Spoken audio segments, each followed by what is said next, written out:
मैंने जानबूझकर college entrance exam में टॉप किया ताकि मैं अपनी so called childhood sweetheart Serena Wills से जितना हो सके दूर जा सकूं। जैसे ही मैं एग्जाम रूम से बाहर निकला, उसके दोस्तों के एंटोराज ने मुस्कुराते हुए चेहरों के साथ मुझे कोने में घेर लिया। हमारी क्वीन बी सेरेना ने कहा कि उसका टेस्ट उतना अच्छा नहीं गया है, इसलिए बेहतर होगा कि तुम आज दोपहर अपनी आंसर शीट खाली छोड़ दो, वरना उसके साथ घूमने के बारे में सोचना भी मत। सेरेना के चेहरे पर मेरे लिए नफरत देखकर मैं एक आज्ञाकारी बेवकूफ की तरह मुस्कुराया और सिर हिला दिया। मुड़ते ही मैंने अपने फैमिली बटलर को फोन किया और उसे आदेश दिया कि सेरेना की फैमिली की सारी फाइनेंशियल सपोर्ट तुरंत बंद कर दे और जो ब्लैक कार्ड मैंने उसे दिया था उसे कैंसिल कर दे। इसका नतीजा, स्कूल की गोल्डन गर्ल को खाकर भागने के चक्कर में पुलिस स्टेशन ले जाने की नौबत आ गई। उसने मुझे 99 बार कॉल किया। वो बहुत परेशान और गुस्से में थी। मैं ठंडी मुस्कान के साथ उसके हर कॉल को रिजेक्ट करता रहा। उसे अभी भी लगता था कि मैं वही पुराना बेचारा कुत्ता हूं जो उसकी एड़ियों को चाटता है। अपनी पास्ट लाइफ में मैं देश के सबसे अमीर परिवार का वारिस था। फिर भी मैं अपने शोफर की बेटी के पीछे एक पागल आशिक की तरह घुटनों के बल चलता रहा। उसका अंत तब हुआ जब मेरी पूरी दुनिया राख में मिल गई। जब मैंने अपनी आंखें दोबारा खोलीं तो मेरा पुनर्जन्म हाई स्कूल के जूनियर ईयर में हो चुका था। बेरहम सेरेना विल्स मेरे सामने खड़ी थी। उसका चेहरा घमंड से उठा हुआ था। उसने अपना मुंह खोलकर कहा, नेथन, ब्रैंडन के पेट में दर्द है। जाओ उसके लिए कुछ एंटासिड्स ले आओ और कैफेटेरिया से उसका लंच पकड़ लाओ। ब्रैंडन हेस अपने डेस्क पर झुका हुआ था और उसके आसपास चाहने वालों की भीड़ ऐसे थी जैसे ग्रहों की भीड़ सूरज के चारों ओर होती है। सेरेना ब्रैंडन की गर्लफ्रेंड थी। सबकी नजरों में वे एक दूसरे के लिए बने एक परफेक्ट कपल थे, और मैं बस एक बेचारा सा कुत्ता था जो सेरेना के पीछे पीछे चलता था। हर दिन क्लास में मैं ऊँगता रहता और फिर हर ब्रेक में उसके लिए खाना और ड्रिंक्स लाता। यह एहसास होते ही कि मेरा सच में पुनर्जन्म हुआ है, और सेरेना के उस हक जताने वाले चेहरे को देखकर मैं इस सब की बेवकूफ़ी पर सिर्फ हंस सकता था। आखिर उसके पास ऐसा क्या था जिसकी कोई कीमत हो? मुझे वहां खड़ा देखकर सेरेना चिढ़कर चिल्लाई, किस बात का इंतजार कर रहे हो? जाओ। वो ब्रैंडन की तरफ चली गई। ब्रैंडन ने असहज महसूस करते हुए कहा, नेथन से ये सब करवाना ठीक नहीं लग रहा, मैं खुद चला जाऊंगा। सेरेना ने उसे रोक लिया। तुम इसकी फिक्र क्यों कर रहे हो? नेथन को ये काम करना पसंद है। अगर मैं उसे न करने दूं तो वो बुरा मान जाएगा, है ना नेथन? मैंने अपने होंठ सिकोड़े कुछ नहीं कहा और सीधे कैफेटेरिया की ओर चल दिया। इस बार मैंने लाइन में लगकर 2 लोगों का खाना खरीदा। पास ही एक क्लासमेट ने मुझे देखा और ताना मारा, क्वीन बी के लिए फिर से लंच लेने आए हो? बुरा हुआ कि उसे ब्रैंडन हेस पसंद है, न कि तुम्हारे जैसा कोई मामूली लड़का। मुझे समझ नहीं आया तो मैंने पूछा, मैं कैसा मामूली लड़का हूँ? उसने मुझे हिकारत से देखा। क्या तुम उस नौकर के बच्चे नहीं हो? तुम्हें हर दिन हैरिस के साथ स्कूल आने का मौका मिलता है और अब तुम इतने वहम में हो कि तुम्हें लगता है तुम उससे शादी कर लोगे। जाग जाओ। तुम्हारे जैसा बेवकूफ और बेकार इंसान उसके परिवार का नौकर बनकर ही रह पाएगा। मैं हंसा, एक कड़वी और गुस्से वाली हंसी। सेरेना ने तुम सबको बताया कि मैं नौकर का बच्चा हूं। उस वक्त क्योंकि मैं उसके लिए पागल था, मैंने खास तौर पर इंतजाम किया था कि वो हर दिन मेरी कार में आए। लेकिन अब सबकी नजरों में सेरेना हैरिस बन गई थी और मैं नौकर का बेटा। मेरा रिएक्शन देखकर उसने अपनी आंखें घुमाईं। अब तुम और हो ही क्या? जल्दी करो और अपनी मिस्ट्रेस के लिए लंच लेकर जाओ। घंटी बजी, जो पीरियड खत्म होने का इशारा था। सेरेना कैफेटेरिया से बाहर निकली, लेकिन मैं कहीं नहीं था। मैं कहीं नहीं मिला। मैं क्लास में वापस नहीं गया। मैं फूलों की क्यारी के पास बैठ गया और मैंने दोनों मील्स खुद ही खा लिए। मुझे तो याद भी नहीं था कि मैंने आखिरी बार कब ढंग का खाना खाया था। बिना पैसों के मैं कुछ भी डिसेंट खरीदना अफोर्ड नहीं कर सकता था। हर बार मैं मार्केट के बंद होने का इंतजार करता था ताकि लोगों की फेंकी हुई सब्जियां उठा सकूं। मीट, वो तो मेरे सपनों में भी नहीं था। जब तक मैं क्लास में पहुंचा, घंटी पहले ही बज चुकी थी। सेरेना ने गुस्से में पूछा, तुम कहाँ थे? दवाई कहाँ है? मैंने उसे ठंडी नजरों से देखा। कैसी दवाई? मैंने तुम्हें ब्रैंडन के लिए एंटासिड्स खरीदने को कहा था। मैंने कहा था कि उसके पेट में दर्द है। क्या तुम बहरे हो? तुम इतना छोटा सा काम भी नहीं संभाल सकते। मैंने ब्रैंडन पर नजर डाली जिसका चेहरा पीला पड़ा था। मेरा ब्रैंडन के साथ क्या रिलेशनशिप है कि मैं उसके लिए दवाई खरीदूं? ब्रैंडन की फैमिली बहुत साधारण थी, लेकिन जब से उसने सेरेना को डेट करना शुरू किया, वो उसे किसी राजा की तरह ट्रीट करती थी। हर बार जब मेरे पास कोई अच्छी चीज होती, सेरेना उसे ले लेती और ब्रैंडन को दे देती। यहां तक कि ब्रैंडन की कलाई पर अभी जो वॉच है वो भी मेरी थी। इन दोनों ने मेरा कार्ड इस्तेमाल किया, मेरे पैसे खर्च किए, मेरी हर चीज का मजा लिया, फिर भी मुझ पर किसी नौकर की तरह हुक्म चलाते थे। सेरेना चिढ़ गई। ठीक है, ठीक है, ठीक है नेथन, अगर तुम ऐसा ही चाहते हो तो बाद में मुझे दोष मत देना अगर मैं तुम्हें इग्नोर करूं, और बाद में मेरी माफी मांगने की हिम्मत भी मत करना। मैं सीधे सेरेना को घूरता रहा। मुझे उसकी बातें बिल्कुल मजाक लगीं। मुझे उसकी माफी की क्या जरूरत थी? मैंने आखिर गलत क्या किया था? मुझे सच में सेरेना को पलटकर जवाब देते देख सब लोग देखने के लिए मुड़े। क्या हो रहा है? क्या नेथन इस पालतू कुत्ते का दिमाग खराब हो गया है? सेरेना एक पल के लिए ठिठक गई। उसे याद आया कि कैसे मैं पहले उसके पीछे गिड़गिड़ाते हुए आता था। फिर उसने अपने उसी पुराने कॉन्फिडेंस के साथ मुझे चेतावनी दी, अगर तुम में हिम्मत है तो आज दोपहर मेरे साथ घर मत जाना। मैंने सिर हिलाया। मेरे लिए ठीक है। जैसे कि मैंने साफ तौर पर सुन लिया हो कि सेरेना ने अभी क्या कहा था। मेरी डेस्कमेट एशले ने यह सब देखा और तुरंत बीच में कूद पड़ी। हे नेथन, तुम्हें क्या हो गया है? उसने बस तुमसे कुछ दवाई लाने को कहा था और तुम इतना भी नहीं कर सके? क्या तुम्हें दिख नहीं रहा कि ब्रैंडन की हेल्थ ठीक नहीं है? मैंने उसे एक ठंडी नजर से देखा। अगर तुम्हें इतनी ही फिक्र है तो तुम खुद जाकर क्यों नहीं खरीद लेती? एशले ने बहस की। ये तुम्हारा काम है, मैं क्यों करूं? मैं ठंडी हंसी हंसा। ब्रैंडन और मेरा कोई रिश्ता नहीं है, मैं उसके लिए कुछ क्यों खरीदूं? एशले ने मेरी तरफ इशारा किया। तुम क्वीन सेरेना के घर के नौकर हो। क्वीन के बॉयफ्रेंड के लिए दवाई लाना तो कॉमन सेंस है ना? इससे मुझे कुछ याद आया। मैं सेरेना की तरफ मुड़ा और पूछा, सेरेना, क्या तुम सबको ये बताती फिर रही हो कि मैं तुम्हारे घर का नौकर हूं? मेरी नजरों को खुद पर टिका हुआ महसूस कर सेरेना का कॉन्फिडेंस एक पल के लिए डगमगा गया। लोगों ने बस अंदाजा लगा लिया था। उसे हर दिन एक लग्जरी कार में पिक होते देखकर उसने कभी उनकी बात को सुधारा नहीं। वो सबको ये तो नहीं बता सकती थी कि उसके पिता बस एक शोफर थे और अब मैं वहां तमाशा कर रहा था। सेरेना आगे बढ़ी। ठीक है, मत खरीदो दवाई, मैं खुद ले आऊंगी। सेरेना को लगा कि मैं बस जल रहा हूं क्योंकि मैं उसे पसंद करता था, इसलिए ब्रैंडन के लिए दवाई लाने से मना करना उसके लिए बिल्कुल जायज था। उसने फिर पूछा, क्या तुमने कम से कम खाना तो खरीदा? दवाई नहीं ली, ठीक है, लेकिन तुमने खाना तो ले लिया होगा, है ना? इसके अलावा उसने किसी दूसरे स्टूडेंट से सुना था कि उन्होंने मुझे अभी अभी 2 मील्स खरीदते देखा है। मैंने शांति से जवाब दिया, खा लिया, दोनों सर्विंग्स। मेरे सामने वाले स्टूडेंट ने हंसते हुए कहा, क्या तुम सुअर हो? तुमने सच में दोनों खत्म कर दिए। वे सब सेरेना के साथ मिलकर मुझे नीचा दिखाने के आदी थे। पहले मुझे लगता था कि वे सेरेना के फ्रेंड्स हैं, इसलिए मैं उन्हें फेस देता था। अब मुझे एहसास हुआ कि मैं बहुत ज्यादा इंडल्जेंट रहा हूं। मैं शांति से बोला, मैंने अपने खुद के पैसे खर्च किए हैं। 2 मील्स तो क्या, अगर मैं 20 भी खा जाऊं तो इससे तुम्हें कोई मतलब नहीं होना चाहिए। आसपास के क्लासमेट्स ने यह सुना और उनके चेहरे उतर गए। तुम्हारे खुद के पैसे? क्या तुम्हारे पैसे क्वीन की फैमिली से नहीं आते? मैंने सफाई देने की जहमत नहीं उठाई, लेकिन मेरे बगल में खड़ी सेरेना पहले से ही गुस्से में थी, खासकर इसलिए क्योंकि मैंने उसके लिए खाना नहीं खरीदा और उसे बिना लंच के रहना पड़ा। नेथन, ये तुमने खुद अपने लिए चुना है। मुझे उम्मीद है कि तुम अपना ये एटीट्यूड कुछ और दिनों तक बनाए रख सकोगे। इसके साथ ही वो खड़ी हुई अपना सामान उठाया और एशले से कहा, जो ब्रैंडन के बगल में बैठी थी, मैं तुम्हारे साथ अपनी सीट स्विच कर रही हूँ, जाओ उसके साथ बैठो। हर बार जब वो नाखुश होती थी वो मुझे इसी तरह सजा देती थी, क्योंकि उसके बगल में बैठना वो चीज थी जिसके लिए मैंने पहले मिन्नतें की थीं, लेकिन अब मुझे कोई फर्क नहीं पड़ता था।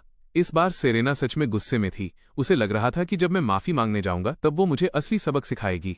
जब उस दोपहर स्कूल खत्म हुआ तो स्कूल के गेट पर मेबाख मुझे लेने आई। मैं बाहर निकला और सीधे कार की तरफ बढ़ा। अब तक पूरे स्कूल को पता चल चुका था कि मैंने सेरेना को ऑफेंड किया है और वे सब मुझे ह्यूमिलिएटेड होते देखने का इंतजार कर रहे थे, ये देखते हुए कि मैं कितनी बेशर्मी से गाड़ी में बैठता हूं। वे इशारा करने और फुसफुसाने से खुद को नहीं रोक सके। क्या इसने क्वीन के लिए लंच खरीदने से भी मना नहीं कर दिया था? इसमें इतनी हिम्मत कैसे है कि उसकी कार में बैठ रहा है? नौकर का बेटा ऐसे एक्ट कर रहा है जैसे ये जगह उसी की हो। क्वीन अभी तक यहां आई भी नहीं है और वो पहले ही अंदर जा रहा है। उनका सारा मजाक सुनकर भी मैंने उन्हें भाव नहीं दिया। मैं ड्राइवर की तरफ मुड़ा। चलो। ड्राइवर ने मेरी तरफ देखा, लेकिन मिस सेरेना अभी तक यहां नहीं आई हैं। थोड़ी देर और इंतजार कर लेते हैं। ये देखकर कि ड्राइवर मेरे ऑर्डर्स नहीं मान रहा था और यहां तक कि सेरेना का पक्ष ले रहा था, मुझे ये काफी मजेदार लगा। मिस्टर वेल्स, मेरे पिता का सिर्फ एक ही बेटा है मैं, तो आखिर हमारे परिवार में मिस कब से आ गई? मिस्टर वेल्स चिंतित दिखे। क्या तुम्हारा सेरेना के साथ झगड़ा हुआ है? चिंता मत करो यंग मास्टर, घर पहुंचने पर मैं उसे डांटूंगा। बस गाड़ी चलाओ। मैं उसके साथ रास्ता शेयर नहीं करना चाहता और मैं उसे अब और कभी नहीं देखना चाहता। मिस्टर वेल्स इस पर हिचकिचाए। वो अच्छी तरह जानते थे कि मैं उनकी बेटी से कितना डरता था। हर बार जब सेरेना कुछ कहती, मेरी पलटकर बोलने की हिम्मत नहीं होती थी। अगर वो मेरे ऑर्डर्स को इग्नोर भी कर देते तो कुछ नहीं होता। ज्यादा से ज्यादा सेरेना मुझे थोड़ा डांट देती, यह सोचते हुए कि किसी दिन मुझे परिवार की सारी फॉर्च्यून विरासत में मिलेगी और वो सारा पैसा अंततः उनकी बेटी का होगा। ड्राइवर ने खुद को सिर्फ एक ड्राइवर समझना बंद कर दिया था और काफी समय से मेरे सामने हाई एंड माइटी बन रहा था। मैंने अपनी भौहें सिकोड़ी। तुम गाड़ी चलाने वाले हो या नहीं? सच तो ये था कि मेरे पिता उन्हें बहुत पहले फायर करना चाहते थे। ये सुनने के बाद कि वो चोरी छिपे जुआ खेल रहे थे, डैड को घर में ऐसे किसी इंसान का होना सेफ नहीं लग रहा था। लेकिन तब मेरा दिमाग खराब था और मैं उनका बचाव करता रहा। सिर्फ इसी वजह से सेरेना क्रेन हाउस होल्ड में रह सकी। किसने सोचा होगा, अब कुत्ता भी अपने मालिक की बात नहीं मानता। सेरेना को स्कूल के गेट पर देखकर मिस्टर वेल्स जल्दी से गाड़ी से बाहर निकले। सेरेना ब्रैंडन को सहारा दे रही थी और वे दोनों एक साथ गाड़ी की तरफ बढ़े। मिस्टर वेल्स ने उनके लिए दरवाजा खोला। सेरेना ब्रैंडन को गाड़ी में बिठाने में मदद करने वाली थी, क्योंकि मैं सेरेना के लिए पागल था और चाहता था कि वो मेरे साथ घर जाए, इसलिए ब्रैंडन हमेशा हमारे साथ कारपूल करता था। ड्राइवर को पहले ब्रैंडन को छोड़ना पड़ता था, फिर हमें घर ले जाना होता था। इतना ही नहीं, उसे हर सुबह जल्दी उठकर सबसे पहले ब्रैंडन को पिकअप करने जाना पड़ता था। इससे पहले कि ब्रैंडन अंदर आ पाता, मैं बोल पड़ा, क्या तुमने नहीं कहा था कि तुम आज दोपहर मेरे साथ नहीं जा रही हो? तो फिर तुम मेरी कार में बैठने की कोशिश क्यों कर रही हो? ये सब देख रहे स्टूडेंट्स खुद को कोसने से नहीं रोक सके। नेथन को क्या लगता है कि वो क्या कर रहा है? ये साफ तौर पर क्वीन की गाड़ी है। उसे क्या लगता है कि वो कौन है? हर कोई एक के बाद एक कमेंट कर रहा था और सेरेना के चेहरे के भाव सख्त हो गए। उसे समझ नहीं आ रहा था कि आज मुझे क्या हो गया है। क्या तुम्हें सच में ये सब करने की जरूरत है? मैंने तो लंच वाली बात पर अभी तक तुमसे नाराजगी भी नहीं जताई है। नेथन, क्या तुम सच में इस बात का बतंगड़ बनाना चाहते हो? मैं ठंडी हंसी हंसा। मुझे तुम्हारी माफी की जरूरत नहीं है। खुद घर जाओ, मेरे साथ रास्ता शेयर मत करो। मैं तुमसे विनती कर रहा हूं। सेरेना का चेहरा सफेद और हरा पड़ने लगा। वो अच्छी तरह जानती थी कि सबकी नजरों में वो एक अमीर हेiress थी। अगर वो अभी मेरे साथ गाड़ी में नहीं बैठती तो क्या उसकी असली पहचान सबके सामने नहीं आ जाती? उसने हाथ बढ़ाकर मुझे गाड़ी से बाहर खींच लिया और फिर ब्रैंडन को अंदर बैठने दिया। मैं मानता हूं उसने मुझे बर्दाश्त की हद के बाहर धकेल दिया था। सेरेना, क्या तुम्हें नहीं लगता कि तुम बहुत आगे बढ़ गई हो? मुझे सच में नहीं पता था कि मैंने पहले ये सब कैसे सहा था, या मैंने कभी कैसे सोचा था कि वो एक अच्छी इंसान है। सेरेना ने मुझे पूरी तरह इग्नोर कर दिया। उसका मुझसे बहस करने का कोई इरादा नहीं था। वो मुड़ी और मिस्टर वेल्स से गाड़ी चलाने को कहा। उन्होंने तुरंत गाड़ी आगे बढ़ा दी और मैं वहां अकेला खड़ा रह गया। देखने वाली भीड़ अपनी हंसी नहीं रोक सकी। उसके लिए अच्छा हुआ, उसके साथ ऐसा ही बर्ताव होना चाहिए। मैंने अपना फोन निकाला। ये सेरेना का पुराना दिया हुआ फोन था। उसे खुश करने के लिए मैंने उसे अपना आईफोन दे दिया था। उस वक्त मुझे लगा था कि इससे उसका प्राइड बचा रहेगा। अब इस टूटे फूटे पुराने फोन को देखकर मुझे हंसी आ रही थी। मैंने अपने पिता को कॉल किया। कुछ ही देर में जो मेबाक अभी गई थी वो वापस आ गई। वो स्कूल के गेट के सामने रुकी। मिस्टर वेल्स गाड़ी से बाहर निकले। उनके चेहरे पर एक बेचारगी भरा भाव था। उनका चेहरा देखकर साफ लग रहा था कि उन्हें अभी अभी बुरी तरह डांट पड़ी है। उन दोनों को गाड़ी से बाहर निकलने के लिए कहो, मैं उनके साथ नहीं जाना चाहता। मिस्टर वेल्स ने अंदर बैठे उन दो लोगों पर नजर डाली। सेरेना के पास ब्रैंडन का हाथ पकड़कर उसे बाहर निकालने के अलावा कोई चारा नहीं था। ब्रैंडन ने इस सब की उम्मीद नहीं की थी। उसने मेरी तरफ देखा। उसका चेहरा पीला पड़ गया था। नेथन, अगर तुम्हें मुझसे कोई प्रॉब्लम है तो ठीक है, लेकिन तुम्हें सेरेना पर इस तरह गुस्सा निकालने की जरूरत नहीं है। वो हमेशा तुम्हारे साथ अच्छी रही है। सेरेना ने हाथ उठाकर ब्रैंडन को रोक दिया। उससे बात करने की जरूरत नहीं है। जैसे ही वे दोनों बाहर निकले, मैं आखिरकार गाड़ी में बैठ गया। मिस्टर वेल्स ने मेरे इतना रूथलेस होने की उम्मीद नहीं की थी और खुद को बोलने से नहीं रोक सके। यंग मास्टर, झगड़े तो होते रहते हैं, इतना गुस्सा मत कीजिए। मैं बाद में सेरेना से आपसे माफी मंगवाऊंगा। बात बस इतनी है कि अब इस तरह उसे बस लेनी पड़ेगी। पता नहीं वो किस समय घर पहुंचेगी। मैंने मजाक उड़ाते हुए कहा, बस तो कोई भी ले सकता है, वो क्यों नहीं ले सकती? मिस्टर वेल्स, क्या आप भूल गए हैं कि आपकी पेचेक पर साइन कौन करता है? अगर आपको मुझसे कोई प्रॉब्लम है तो छोड़ दीजिए काम। आपकी हिम्मत कैसे हुई मुझे ये बताने की कि मुझे क्या करना चाहिए? मेरी बातें सुनकर मिस्टर वेल्स इतना डर गए कि उन्होंने तुरंत अपना मुंह बंद कर लिया। जब हम घर पहुंचे, मिसेज पोर्टर ने मुझे देखा। यंग मास्टर, आप अकेले वापस क्यों आए? मिस सेरेना आपके साथ क्यों नहीं आई? मैंने घर के पूरे स्टाफ के सामने ऐलान कर दिया, अब से इस घर में कोई मिस सेरेना नहीं है। मुझे ऐसा कहते सुनकर मिसेज पोर्टर दंग रह गईं। इस घर के यंग मास्टर आखिरकार होश में आ गए थे, क्योंकि मैंने हमेशा सेरेना के साथ इतना अच्छा ट्रीट किया था। वो और उसके पिता अपनी जगह भूलने लगे थे। मिसेज पोर्टर कई बार कुछ कहना चाहती थी, लेकिन कभी हिम्मत नहीं की, क्योंकि इससे मैं अपसेट हो जाता।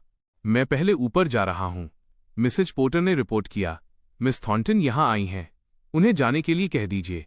दरअसल सेलेस्ट अक्सर घर आती थी, लेकिन चूंकि वो वही थी जिसे मेरे पिता ने मेरे लिए तय किया था और मैं सेरेना के प्यार में था, इसलिए ये मुझे चिढ़ाता था। सेलेस्ट का आसपास आना एक न्यूसेंस जैसा था। हर बार जब वो मिलने आती, मैं उससे मिलने से मना कर देता और स्टाफ से उसे सीधे वापस भेज देता। उस वजह से सेलेस्ट और मैंने एक दूसरे को मुश्किल से ही देखा था। मरने से पहले के अपने आखिरी पलों के बारे में सोचते हुए मुझे याद आया कि वो वही थी जो मुझे हॉस्पिटल लेकर भागी थी, और उसे अब भी याद था कि वो मेरी फियांसी थी। मैंने मिसेज पोर्टर को रोका। वो कहाँ है? बैकयार्ड में स्नो के साथ खेल रही है। मैं बैकयार्ड में गया और देखा कि सेलेस्ट स्नो को खाना खिला रही है। मैं इस कुत्ते को खुद पालना चाहता था, लेकिन सेरेना ने कहा था कि उसे कुत्ते पसंद नहीं है, इसलिए मैंने उसके पास जाना छोड़ दिया था। मैंने कभी उम्मीद नहीं की थी कि सेलेस्ट की स्नो के साथ इतनी अच्छी बनेगी। उसने बस एक साधारण गुलाबी स्कूल यूनिफॉर्म पहनी थी, फिर भी उसकी पूरी प्रेजेंस से एक कूल एलिगेंस झलक रही थी। मेरी आंखें नम हो गईं। सेलेस्ट ने मेरी तरफ देखा, ये नोटिस करते हुए कि मैं दरवाजे पर खड़ा था और उसे पता भी नहीं चला कि मैं कब आया। उसने मेरी तरफ बढ़ना शुरू किया, लेकिन फिर उसे याद आया कि मैं उससे कितनी नफरत करता था, और वो रुक गई। मिस्टर क्रेन, मैंने अपनी भावनाओं को दबाया। क्या तुम्हें मुझसे कुछ चाहिए था? सेलेस्ट ने कहा। जब मैंने कोई जवाब नहीं दिया, तो मैं बस ये देखने आई थी कि तुम कैसे हो। सेलेस्ट ने आगे कहा, मुझे पता है तुम मुझे नहीं देखना चाहते, मैं अभी चली जाती हूँ। उसे आज मुझसे मिलने की उम्मीद नहीं थी। वो सिर्फ स्नो से मिलने आई थी, लेकिन उसने कभी नहीं सोचा था कि मैं उससे मिलने के लिए तैयार हो जाऊंगा। उसके लिए इतना ही काफी था। उसे जाते हुए देखकर मैं बोल पड़ा, डिनर के लिए रुकना चाहोगी? ये सुनकर सेलेस्ट ठिठक गई और हैरानी से मेरी तरफ देखने लगी। क्या ये ठीक रहेगा? बिल्कुल ठीक रहेगा। इस वक्त तक सेरेना अभी तक वापस नहीं आई थी। उसे पहले ब्रैंडन को घर छोड़ना था। अगर ये पहले की बात होती तो मैं खाने से पहले निश्चित रूप से उसका इंतजार करता। मुझे आज इतनी जल्दी डिनर करते देखकर मिसेज पोर्टर थोड़ी हैरान थीं। क्या आप मिस सेरेना का इंतजार नहीं कर रहे? मैं उसका इंतजार क्यों करूंगा? क्योंकि घर में हर कोई मुझे सेरेना का आज्ञाकारी लैपडॉग बनते देखने का आदी था। अब जब मैं उसके पीछे नहीं भाग रहा था, तो उन्हें इसकी आदत नहीं थी। मिसेज पोर्टर ने आगे कुछ नहीं पूछा। जी सर, मैं अभी उनके लिए अरेंज करती हूँ।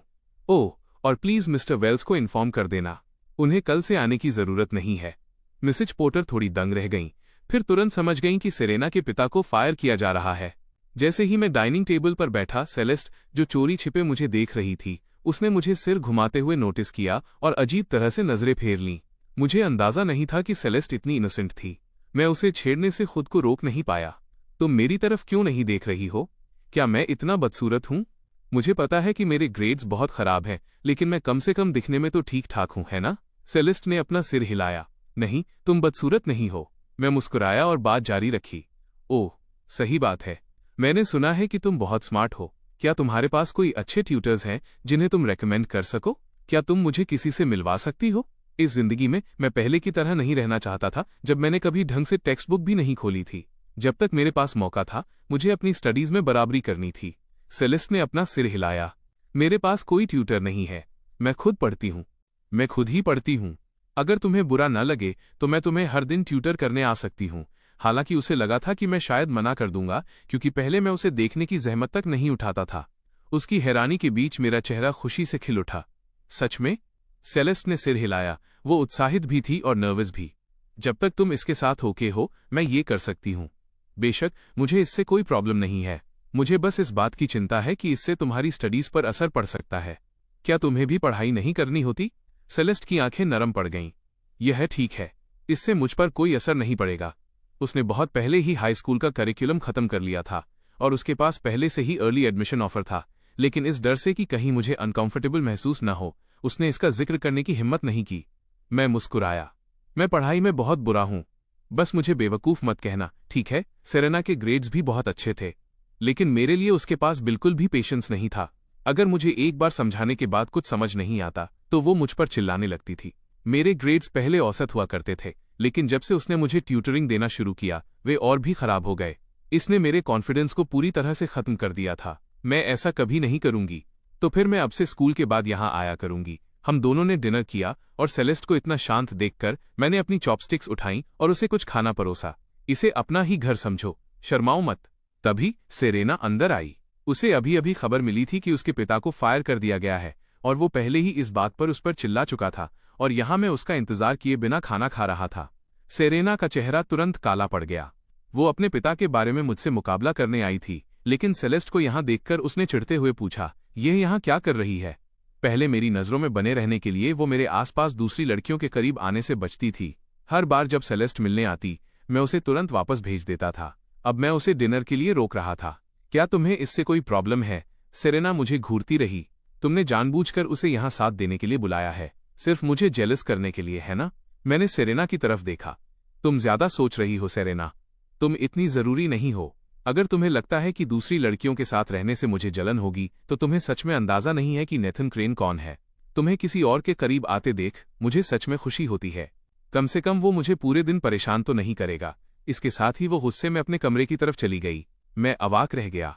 जैसे ही सेरेना गई, मैंने सेलेस्ट के चेहरे के भावों को जटिल होते देखा। मैंने समझाया, उसकी बकवास मत सुनो। सेलेस्ट इस बात से परेशान तो नहीं होगी, है ना? मुझे थोड़ा अनिश्चित महसूस हुआ। मेरी हैरानी के बीच सेलेस्ट ने इस बारे में कुछ नहीं कहा। डिनर के बाद मैं सेलेस्ट को दरवाजे तक छोड़ने गया। घर जाते समय सावधानी से जाना। जाते समय उसने मुझसे ज्यादा कुछ नहीं कहा। मैं वापस अंदर चला गया। सेरेना सीढ़ियों से नीचे आई। उसने मेरा सामना किया। तुमने मेरे पिता को फायर क्यों किया? उसने ये बात पहले किसी और के सामने नहीं कही थी, क्योंकि वो नहीं चाहती थी कि लोगों को पता चले कि वो असल में क्रेन परिवार के शोफर की बेटी है। सेलेस्ट के सामने तमाशा करना उसके लिए ह्यूमिलिएटिंग होता। क्या मुझे तुम्हें एक ड्राइवर को निकालने के बारे में सफाई देने की जरूरत है? सेरेना ने अपने दांत भींचे। वो मेरे पिता हैं।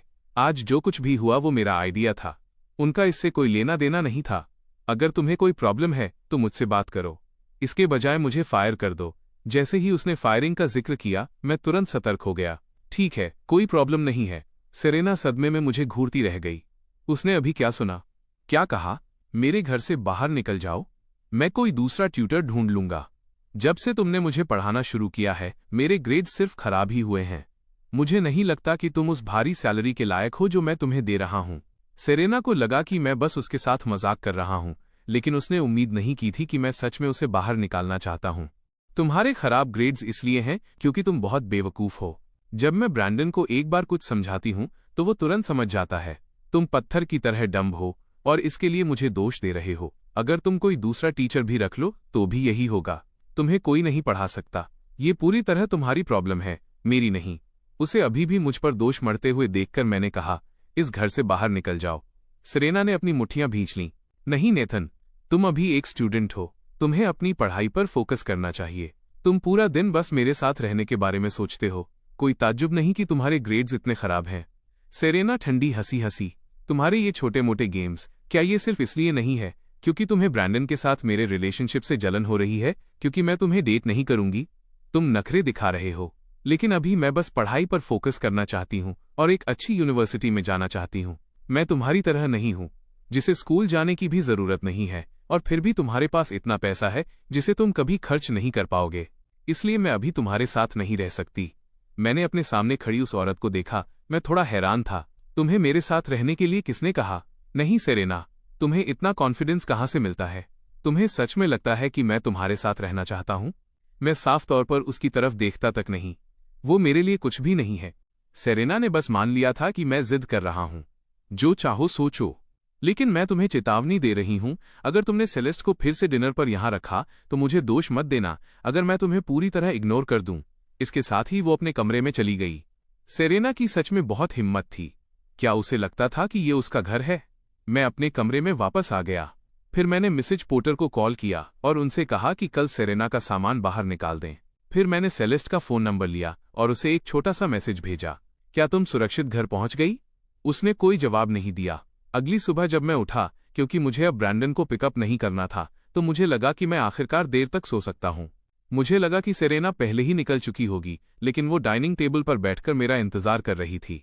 मैंने अपनी जगह ढूंढी, बैठ गया और अपना ब्रेकफास्ट एंजॉय करने लगा। सेरेना को मेरा इंतजार करते देख मैंने ताना मारते हुए कहा, अपने बॉयफ्रेंड को लेने नहीं जा रही हो? बेझिझक जल्दी निकल सकती हो। सेरेना ने बात टाल दी। हम सिर्फ दोस्त हैं, बातें बनाना बंद करो।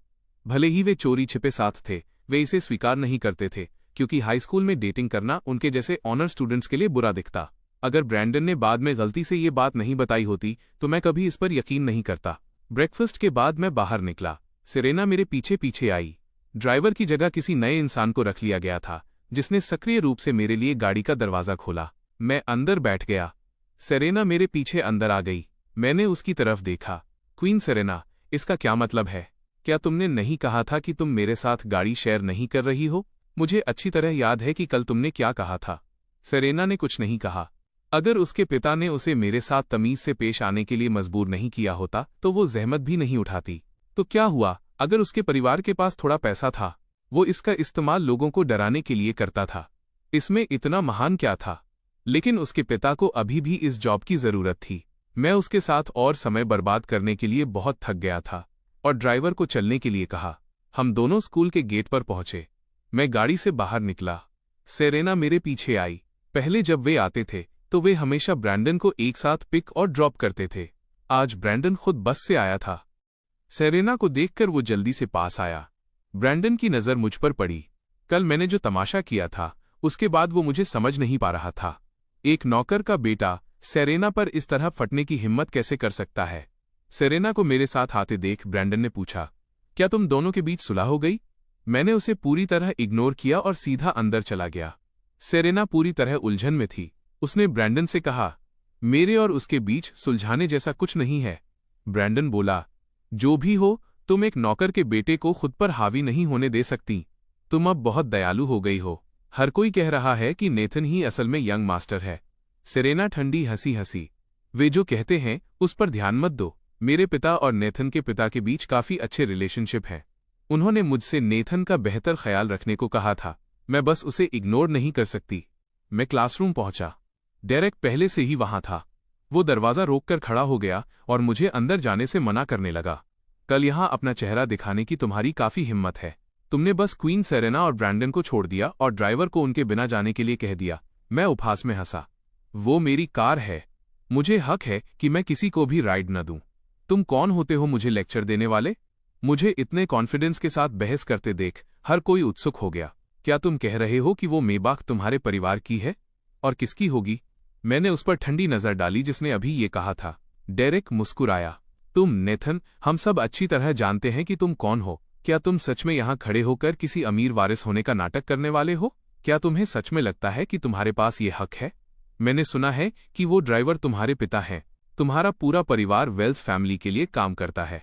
क्वीन सेरेना इतनी दयालु हैं कि वो इसे तुम्हारे खिलाफ नहीं मान रही हैं, वरना उन्होंने तुम्हें बहुत पहले बाहर का रास्ता दिखा दिया होता। लेकिन अपनी किस्मत को ज्यादा मत आजमाओ। सेरेना और ब्रैंडन क्लासरूम के दरवाजे पर आ चुके थे। सेरेना के चेहरे के भाव थोड़े सख्त हो गए क्योंकि डेरेक ने अभी जो कुछ भी कहा था वो असल में मेरी आलोचना नहीं कर रहा था, वो उसकी बेइज्जती कर रहा था। ब्रैंडन ने डेरेक से कहा, अपनी सीट पर वापस जाओ। डेरेक के पास कोई चारा नहीं था और उसने अनमने मन से अपना सामान समेटा और चला गया। सेरेना फिर से मेरे बगल में बैठ गई। मैं उसके अजीब व्यवहार से परेशान नहीं होना चाहता था।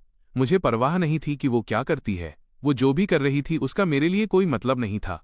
डेरेक ब्रैंडन के बगल में बैठ गया। उसे थोड़ा गुस्सा आ रहा था।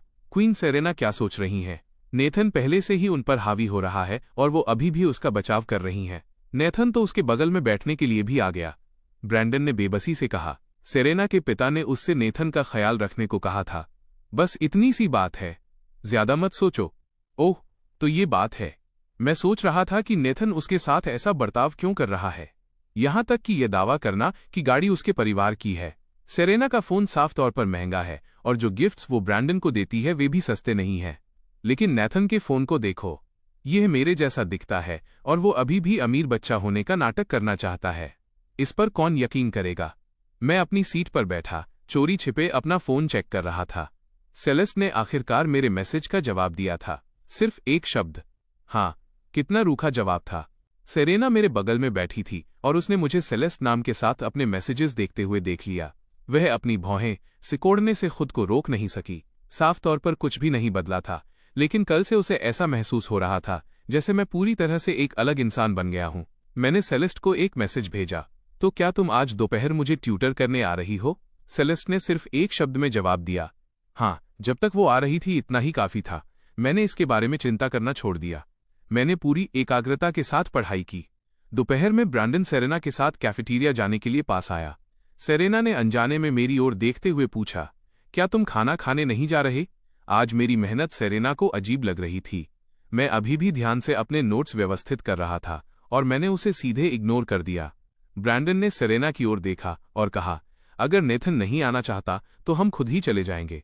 हम बाद में उसके लिए कुछ ले आएंगे। मैंने ब्रैंडन की इस दयालुता को मना कर दिया। जरूरत नहीं है। ब्रैंडन एक अच्छा इंसान था। कम से कम हर कोई उसे इसी तरह देखता था। इसलिए जब दूसरे उसकी पीठ पीछे उसका मजाक उड़ाते थे, तब भी ब्रैंडन हमेशा एक ऑप्टिमिस्टिक और पॉजिटिव एटीट्यूड बनाए रखता था। लेकिन मैं किसी का एहसानमंद नहीं होना चाहता था। मैंने अपना सामान समेटा और खड़ा हो गया। मैं उनके साथ नहीं गया और अकेले ही नीचे चला गया। ब्रैंडन सेरेना के बगल में चलते हुए पूछ रहा था, उसे क्या हुआ है? वो तुम्हें पूरी तरह इग्नोर कर रहा है। हमने उसे नाराज करने के लिए ऐसा क्या किया? सेरेना भी यही सोच रही थी। आमतौर पर चाहे वो मेरे साथ कितनी भी ठंडी क्यों न हो, मैं एक छोटे पिल्ले की तरह उसके पीछे पीछे चलता था। लेकिन कल से उसने साफ तौर पर कुछ भी गलत नहीं किया था। फिर भी मेरा एटीट्यूड वही बना रहा और इसने उसे सच में उलझन में डाल दिया था। ब्रैंडन ने अचानक कहा, ओह सही बात है, क्या तुम उसे इस वीकेंड अपनी बर्थडे पार्टी में इनवाइट कर रही हो? ये हफ्ता वाकई सेरेना का जन्मदिन था। पिछले साल सेरेना के जन्मदिन के लिए उसने इंपीरियल होटल में अपनी पार्टी रखी थी। मैंने ही होटल बुक किया था और सारा इंतजाम किया था। सेरेना ने अपने सभी क्लासमेट्स को बुलाया था और एक रात का खर्च कई लाख था।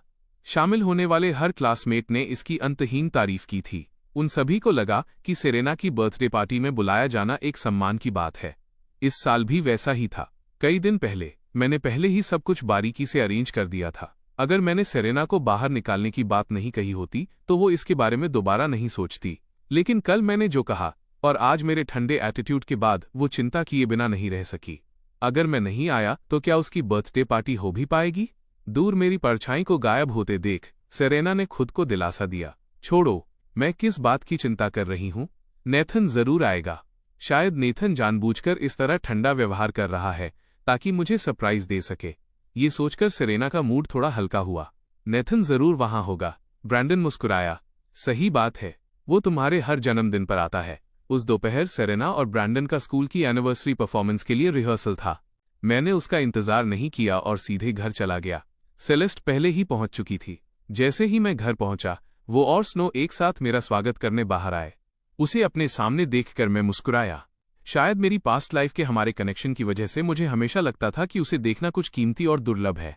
मेरे चेहरे पर मुस्कान देखकर सेलेस्ट एक पल के लिए ठिठक गई। उसे मेरे घमंड और ठंडेपन की आदत हो गई थी। हाल ही में मेरी अचानक गर्मजोशी ने उसे हमेशा थोड़ा शर्मीला बना दिया था। मैंने उसे छेड़ा, तुम जल्दी आ गई हो, चलो फिर स्टडी रूम चलते हैं। हम दोनों स्टडी रूम में बैठ गए। सेलेस्ट मेरे बगल में बैठी। वह 2 प्रैक्टिस टेस्ट्स लेकर आई थी। अपने मौजूदा स्तर का आकलन करने के लिए मैंने उन्हें गंभीरता से पूरा किया और फिर उसे सौंप दिया। सेलेस्ट ने शांति से टेस्ट्स लिए और कुछ देर तक खामोशी से उन्हें देखती रही। मुझे थोड़ी शर्मिंदगी महसूस हुई। सॉरी, मैं सच में बुद्धू हूँ। सेलेस्ट ने अपना सिर हिलाया। ये तुम्हारी गलती नहीं है, बस पढ़ाई के तरीके गलत थे। कैसा रहेगा अगर मैं पहले फंडामेंटल्स रिव्यू करने में तुम्हारी मदद करूं? मैंने सहमति में सिर हिलाया। जब सेलेस्ट चीजें समझाती थी तो वो हमेशा अपना सिर नीचे रखती थी और मेरी तरफ देखने से बचती थी, लेकिन उसके एक्सप्लेनेशन समझने में बहुत आसान थे। मेरी हैरानी के बीच मुझे सब कुछ आसानी से समझ आने लगा। सेलेस्ट काफी देर से पढ़ा रही थी और मुझे प्यास लगने लगी थी। जैसे ही उसने ऊपर देखा, उसने मुझे अपनी ओर घूरते हुए पकड़ लिया। सेलेस्ट ने शर्माते हुए अपनी नजरें फेर लीं। क्या हुआ? क्या कुछ ऐसा है जो तुम्हें समझ नहीं आया? मैंने अभी नोटिस किया कि तुम मेरे साथ कितनी पेशेंट हो, लेकिन तुम टेक्स्ट पर इतनी ठंडी क्यों हो? क्या तुम मुझसे नाराज हो उस वजह से जो मेरे और सेरेना के बीच हुआ? सेलेस्ट ने इससे इनकार किया। नहीं, कल मेरे रिलेटिव्स मिलने आए थे, इसलिए मैं काफी बिजी थी। मुझे तुम्हारे मैसेज का जवाब देने का समय नहीं मिला। जब तक मैंने उसे देखा तब तक सुबह हो चुकी थी। अगर तुम्हें कभी भी किसी चीज की जरूरत हो तो मुझे कभी भी कॉल कर लेना। जब हम पढ़ाई के बीच में ही थे तभी मेरा फोन अचानक बज उठा। मैंने उठाया। दूसरी तरफ सेरेना थी। नेथन, तुम्हें क्या लगता है कि तुम क्या कर रहे हो? अब मैंने क्या किया? मुझे बिल्कुल अंदाजा नहीं था कि इस बार मैंने उसे कैसे नाराज किया। सेरेना ने कहा, तुमने किसी से कहकर मेरा सारा सामान बाहर फेंकवा दिया। मैंने तुम्हें कल ही बता दिया था कि तुम फायर्ड हो। उस मामले में तुम्हारे पास अब मेरे घर में रहने की कोई वजह नहीं है ना? मैं पढ़ाई कर रहा हूँ, मुझे परेशान मत करो। इसके साथ ही मैंने सीधे फोन काट दिया। सेरेना मुख्य दरवाजे पर खड़ी थी। उसे विश्वास नहीं हो रहा था कि मैं ऐसा कर सकता हूँ। नेथन सच में उसे बाहर निकालना चाहता था। क्यों? मैंने सेलेस्ट से कहा। चलो जारी रखते हैं। थोड़ी ही देर में स्टडी रूम का दरवाजा अचानक धक्का देकर खोला गया। सेरेना दरवाजे पर खड़ी थी। उसके चेहरे के भाव तूफान के बादल की तरह काले थे। उसकी नजर तुरंत मुझ पर और सेलेस्ट पर पड़ी। मैं खड़ा हुआ और पूछा, तुम यहाँ क्या कर रही हो? क्या तुम मुझसे नफरत नहीं करती? क्या तुम मुझे नीचा नहीं समझती? अब तुम ही हो जो मुझे छोड़ नहीं रही हो। सेरेना मेरा सामना करने के लिए आगे बढ़ी। नेथन, क्या मुझे इस तरह ह्यूमिलिएट करके तुम्हें खुशी मिलती है? क्या तुम उलझन में हो? मैंने तुम्हें कैसे ह्यूमिलिएट किया है सेरेना? क्या तुम वो नहीं हो जो असल में मुझे ह्यूमिलिएट करती रही हो? तुम्हारे रहने खाने का सारा खर्च मैं उठाता हूँ। फिर भी तुम और ब्रैंडन हर दिन एक दूसरे से चिपके रहते हो, जबकि मैं तुम दोनों के पीछे एक नौकर की तरह चलता हूँ। मैं तुम दोनों की सेवा करता हूँ, और फिर भी मुझे तुम्हारा ठंडापन झेलना पड़ता है। क्या वो ह्यूमिलिएशन नहीं है? अब मैंने बस वही सब वापस लिया था जो मैंने उसे दिया था, और उसकी नज़रों में ये उसे ह्यूमिलिएट करना था। सेरेना ने मेरी तरफ देखा। ये मत सोचो कि किसी को यहाँ लाने से तुम मुझे किसी चीज़ के लिए मजबूर कर लोगे। मैं तुम्हें पसंद नहीं कर सकती, और मैं तुमसे कभी प्यार नहीं करूंगी। मैं ये बिल्कुल साफ कर देती हूँ। मुझे ब्रैंडन पसंद है। हम पहले से ही साथ हैं। जहां तक तुम्हारी बात है, मैं तुम्हारे लिए बिल्कुल कुछ महसूस नहीं करती। इसके साथ ही वो गुस्से में चली गई। मैं सेलेस्ट की तरफ मुड़ा। I am sorry. चलो जारी रखते हैं। सेलेस्ट ने मेरी तरफ देखा। शायद मुझे जाना चाहिए। तुम अच्छे मूड में नहीं लग रहे हो। मेरा चेहरा भावहीन रहा। मैं ठीक हूं। असल में मैं बहुत अच्छे मूड में हूं। मैं बस अपनी पास्ट लाइफ को याद कर रहा था। उन सभी बेवकूफ़ी भरी चीज़ों को याद कर रहा था जो मैंने की थीं। मैं सेरेना की वजह से दुखी नहीं था। सेलेस्ट ने फिर भी कहा, मुझे लगता है कि मुझे निकलना चाहिए। वो दरवाजे की तरफ चलने लगी। मैंने उसका हाथ पकड़ लिया। सेलेस्ट ठिठक गई। अपने हाथ को मेरे हाथ में थामे हुए घूरने लगी। मुझे खुद नहीं पता था कि मैं क्या कर रहा हूं, लेकिन मैं बेवकूफ़ नहीं था। मैं बता सकता था कि वो थोड़ी अपसेट थी। हर बार जब सेरेना आती और वो बातें कहती, सेलेस्ट सहज रूप से मुझसे दूरी बनाना चाहती थी। मैंने उसका हाथ छोड़ दिया। क्या तुम शनिवार को फ्री हो? मैं इंपीरियल होटल में डिनर करना चाहता हूँ। क्या तुम मेरे साथ चलना चाहोगी? इंपीरियल होटल का खाना लाजवाब था। अपनी पास्ट लाइफ में भूखा रहने के बाद अब मैं बस अपनी जिंदगी का पूरा लुत्फ उठाना चाहता था। सेलेस्ट ने पूछा, क्या तुम सेरेना के साथ नहीं जा रहे? मैंने पलटकर कहा, तो तुम सच में चाहती हो कि मैं उसके साथ रहूं? तुम चाहती हो कि मैं तुम्हें पहले की तरह अवॉइड करूं? सेलेस्ट ने तुरंत अपना सिर हिलाया। बिल्कुल नहीं। फिर ये तय हो गया और शनिवार को मिलते हैं। शनिवार की दोपहर में थोड़ा देर से पहुंचा। अंदर जाते हुए मैंने एंट्रेंस पर काफी जाने पहचाने चेहरे देखे। हर किसी ने इम्प्रेस करने के लिए बेहतरीन कपड़े पहने थे। मुझे वहां देखकर डेरेक खुद को ताना मारने से नहीं रोक सका। नेथन, यहां अपनी शक्ल दिखाने की तुम्हारी काफी हिम्मत है। मैंने उलझन में अपनी भौहें सिकोड़ी। मैं यहां क्यों नहीं आ सकता? इंपीरियल होटल का मालिक मेरे पिता का करीबी दोस्त था। मैं यहां एक सुपर वीआईपी था। मैं जब चाहे यहां आ सकता था। डेरेक ठंडी हंसी हंसा। स्कूल में पिछले कुछ दिनों से क्वीन सेरेना ने तुम पर कोई ध्यान नहीं दिया है। अब वो अपनी बर्थडे पार्टी दे रही है और तुम में अब भी यहां आने की हिम्मत है। सेरेना की बर्थडे पार्टी हो रही है ना? आज उसका जन्मदिन था। मैंने पहले ही इंपीरियल होटल के स्टाफ के साथ सब कुछ अरेंज कर दिया था। इस साल सेरेना का 18वां जन्मदिन था। उस साल उसके 18वें जन्मदिन पर मैंने इंपीरियल होटल में उसके लिए एक बहुत ही शानदार और आलीशान पार्टी दी थी। लेकिन उसी दिन मुझे ब्रैंडन और सेरेना के रिलेशनशिप के बारे में पता चला था। अपने सामने के उस चहल पहल भरे नज़ारे को देखकर मेरा उनमें से किसी से भी उलझने का मन नहीं था। सेरेना के पास इस होटल में जो कुछ भी था वो सब मेरे द्वारा अरेंज किया गया था। बिल भी जाहिर तौर पर मुझ पर ही फटने वाला था। अब जब मैं होश में आ गया था तो मुझे उसकी कोई परवाह नहीं थी।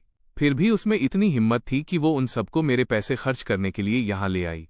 मैं ये देखने के लिए उत्सुक था कि वो बाद में इसे कैसे हैंडल करती है। मैंने अपने क्लासमेट्स के मजाक को इग्नोर किया और सीधे एलिवेटर की तरफ बढ़ गया। सेलेस्ट के साथ मेरी रिजर्वेशन पहले से तय थी। मुझे बस ये नहीं पता था कि वो अभी तक पहुंची है या नहीं। जैसे ही मैं एलिवेटर से बाहर निकला, मैंने सेरेना को ब्रैंडन के साथ देखा। सेरेना की नज़र तुरंत मुझ पर टिक गई। उसे पहले से पता था कि मैं आऊंगा। सेरेना मेरी तरफ बढ़ी। उसकी आवाज में एक अजीब सा घमंड और संतुष्टि थी। क्या तुमने नहीं कहा था कि तुम नहीं आ रहे हो? ये मत सोचना कि तुम यहाँ आ गए हो तो मैं तुम्हारी पिछली गलतियों को माफ कर दूंगी। नेथन, मैं अभी भी तुमसे नाराज हूं। वो हर बार ऐसा ही करती थी, हमेशा अपने गुस्से का इस्तेमाल करके मुझे पीछे हटने पर मजबूर करती थी। मैंने अपने होंठ थोड़े सिकोड़े। क्या तुम्हें कुछ चाहिए था? सेरेना मुस्कुराई। क्या तुम मेरे जन्मदिन के लिए यहाँ नहीं आए हो? मैं ठंडी हंसी हंसा। मैं तुम्हारा जन्मदिन क्यों मनाऊंगा? तुमने तो मुझे इनवाइट तक नहीं किया। इतने सारे क्लासमेट्स तुम्हारे लिए पार्टी दे रहे हैं तो तुम्हें सिर्फ मेरी कमी तो खलेगी नहीं, है ना? सेरेना ने चिढ़कर मेरी तरफ देखा। नेथन, तुम चाहते क्या हो? अभी भी सख्त बनने की कोशिश कर रहे हो? तभी रेस्टोरेंट मैनेजर मेरी तरफ आया। मिस्टर क्रेन, मैंने पूछा, क्या सेलेस्ट पहुंच गई है? मैनेजर ने सिर हिलाया। हाँ, वो यहाँ है। प्लीज मुझे रास्ता दिखाइए। Thank you. मैनेजर मुझे सेलेस्ट के पास ले गया। सेरेना मेरे पीछे पीछे आई। नेथन, क्या तुमने काफी मुसीबतें खड़ी नहीं कर दी हैं? मैंने सेरेना पर एक नजर डाली। मैं मुसीबत खड़ी नहीं कर रहा हूं, तुम ही मुसीबत खड़ी कर रही हो। सेरेना ने अपनी आवाज धीमी की। अगर ये मेरे और ब्रैंडन के बारे में है तो मैं उससे दूरी बना सकती हूं। क्या इससे तुम शांत हो जाओगे? मैंने उसे आजमाते हुए सिर हिलाया। मुझे पता है आज तुम्हारी बर्थडे पार्टी है। मुझे सबका मूड खराब नहीं करना चाहिए, है ना? ये कहने के बाद मैंने मैनेजर की तरफ देखा। मैंने पहले यहां सेरेना के नाम पर जेड रूम नाम का एक कमरा रिजर्व किया था। मैनेजर ने सिर हिलाया। चूंकि आज मिस सेरेना का जन्मदिन है, वो उस कमरे का इस्तेमाल कर सकती हैं। मैंने बात खत्म की और सेरेना की तरफ देखा। क्या ये मंजूर है? मुझे पीछे हटते देख सेरेना ने राहत की सांस ली। नेथन, तुम जो कुछ भी कर रहे थे वो सब मुझे ब्रैंडन से ब्रेकअप करवाने के लिए था। तुम हमें साथ नहीं देख सकते। मैंने अपना सिर हिलाया। तुम ओवरथिंकिंग कर रही हो। मुझे फर्क नहीं पड़ता कि तुम किसके साथ हो। सेरेना, तुम धीरे धीरे समझ जाओगी। मैं सेरेना के साथ और उलझना नहीं चाहता था, इसलिए बस मुड़ा और वहां से चला गया। मैनेजर ने मेरी तरफ देखा। तो मैं किसी से कहकर जेडरूम तैयार करवा देता हूं। मैंने सिर हिलाया। ठीक है, बस ये ध्यान रखना कि वो हर चीज के लिए खुद पे करे। जब तक बिल सेटल न हो जाए तब तक कोई बाहर नहीं जाना चाहिए। जी मिस्टर क्रेन। सब कुछ अरेंज करने के बाद मैं सेलेस्ट को ढूंढने निकल गया। सेरेना वापस ब्रैंडन के पास चली गई। ब्रैंडन बोला, तो कैसा रहा? तुम दोनों ने क्या बात की? सेरेना ने अपना हाथ हिलाया। कुछ खास नहीं। उसने मुझसे ब्रैंडन से ब्रेकअप करने को कहा, जैसे कि ऐसा कभी होगा। आज रात की पार्टी खत्म होने के बाद मैं उसे कभी अपनी शक्ल नहीं दिखाऊंगी। सेलेस्ट ने आज अपनी यूनिफॉर्म नहीं पहनी थी, बल्कि एक प्लीटेड ड्रेस पहनी थी। हालांकि उसका स्टाइल काफी साधारण था, लेकिन उसने इसे गजब की एलिगेंस के साथ पहना था। मैं मुस्कुरा उठा। काफी देर इंतजार किया क्या? मैं सहजता से उसके बगल में बैठ गया। सेलेस्ट ने मेरे उसके बगल में बैठने की उम्मीद नहीं की थी और वो थोड़ी अनकंफर्टेबल लग रही थी। मैंने उसकी बेचैनी पर ध्यान नहीं दिया। क्या तुमने ऑर्डर कर दिया? सेलेस्ट ने सिर हिलाया। अभी नहीं, मैं अभी देख रही थी। मुझे अपने करीब आते देख सेलेस्ट अब मेन्यू पर ध्यान केंद्रित नहीं कर पा रही थी। उसका ध्यान बार बार मेरी तरफ जा रहा था। मैंने अचानक कहा, मुझे कुछ बोल्ड फ्लेवर्स वाला खाना चाहिए। सेलेस्ट ने मुझसे पूछा, क्या तुम्हें स्पाइसी फूड पसंद है? बिल्कुल। मैंने उसकी तरफ देखा। और तुम्हें? मुझे भी पसंद है। थोड़ी ही देर में इंपीरियल का मालिक अंदर आया। उनका नाम मिस्टर नाइट था। उन्हें देखकर मैंने शिष्टाचार से उनका अभिवादन किया। Hello mister night. Mister night ने मेरी तरफ देखा। नेथन, तुम भी यहाँ हो? जैसे ही उन्होंने ये कहा, मैं तुरंत समझ गया कि वो यहाँ मेरे लिए नहीं आए थे। जैसा कि अंदेशा था, मिस्टर नाइट मेरे बगल में बैठी सेलेस्ट की तरफ बढ़े। उन्होंने बड़े सम्मान के साथ उसका अभिवादन किया। मिस थॉर्नटन, हमारे रेस्टोरेंट में आपका स्वागत है। अगर हम कुछ बेहतर कर सकें तो प्लीज मुझे बताइएगा। क्योंकि वो मेरे पिता के करीब थे, इसलिए वो सेलेस्ट की असली पहचान जानते थे। बाहर वालों को उसके बैकग्राउंड के बारे में कोई अंदाजा नहीं था। सेलेस्ट ने धीमे से अपनी बात कही और खाना जारी रखा। वो बहुत कोल्ड थी। पहले मुझे लगा था कि वो एक वार्म इंसान है, लेकिन अब उससे मिलकर मुझे एहसास हुआ कि सेलेस्ट को दूसरों से बात करना पसंद नहीं है। मिस्टर नाइट खुद उसके बगल में खड़े होकर उसे पानी परोस रहे थे। फिर भी उसने कुछ नहीं कहा, जिससे एक ऐसा ऑरा बन रहा था जैसे अजनबियों को पास नहीं आना चाहिए। आखिरकार मिस्टर नाइट को माफी मांगते हुए कहना पड़ा, ठीक है, फिर मैं चलता हूं। आप दोनों अपने मील एंजॉय कीजिए। तभी मैंने उन्हें वापस बुलाया। एक मिनट रुकिए मिस्टर नाइट। मिस्टर नाइट ने मेरी आवाज सुनी, रुके और पीछे मुड़े। क्या कोई और बात है मिस्टर क्रेन? अगर मुझे सही याद है तो मेरी पास्ट लाइफ में मंगलवार को इंपीरियल होटल में अचानक आग लग गई थी।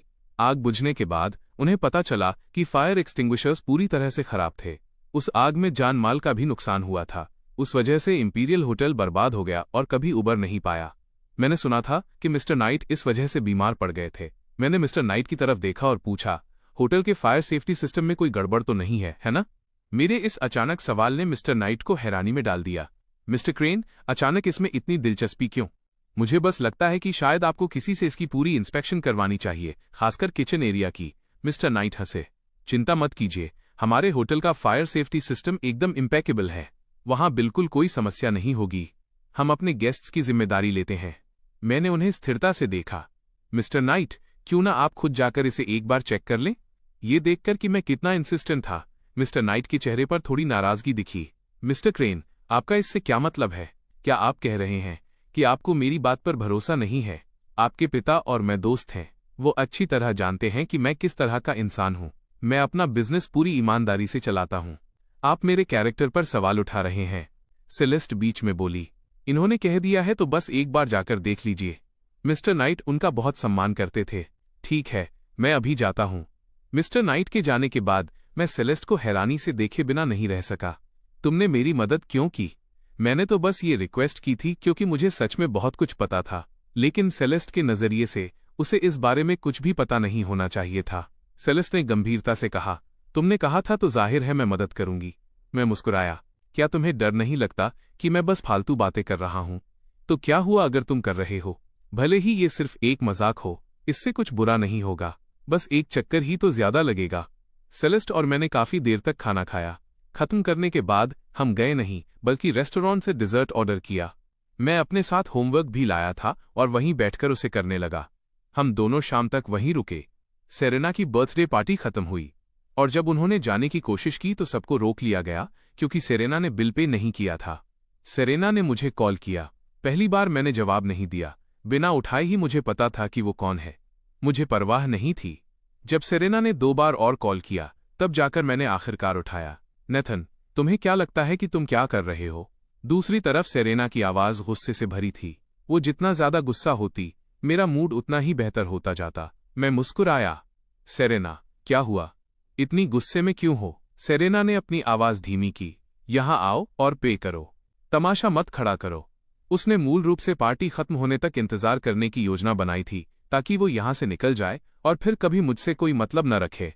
उसने उम्मीद नहीं की थी कि मैं यहां उसका इंतजार कर रहा हूंगा। अब उसके पास पे करने के लिए पैसे नहीं थे और सबको रोक लिया गया था। वे सब उसका इंतजार कर रहे थे। मैंने कहा, ये तो अजीब है। तुमने बर्थडे पार्टी दी और मैं वहां था भी नहीं, तो मैं पे क्यों करूं? तुम सबसे आपस में बांटने के लिए क्यों नहीं कहती? सबसे पैसे मिलवाने के लिए कहो। आखिर वे सब तुम्हारे साथ इतने अच्छे जो हैं। सेरेना आग बबूला हो गई। नेथन, क्या तुम्हें सच में ये सब करने की जरूरत है? तुम्हें पे करने के लिए बुलाने के लिए मुझे क्या करना होगा? मैंने कहा, जब तुम किसी से मिन्नतें कर रही हो तो कम से कम तुम्हारा एटीट्यूड सही होना चाहिए। मैं मुस्कुराया। नहीं करना चाहती? ठीक है फिर, मैं फोन रख रहा हूं। मैं तुमसे मिन्नत कर रही हूं। सेरेना और बाकी सबको होटल स्टाफ ने रोक रखा था।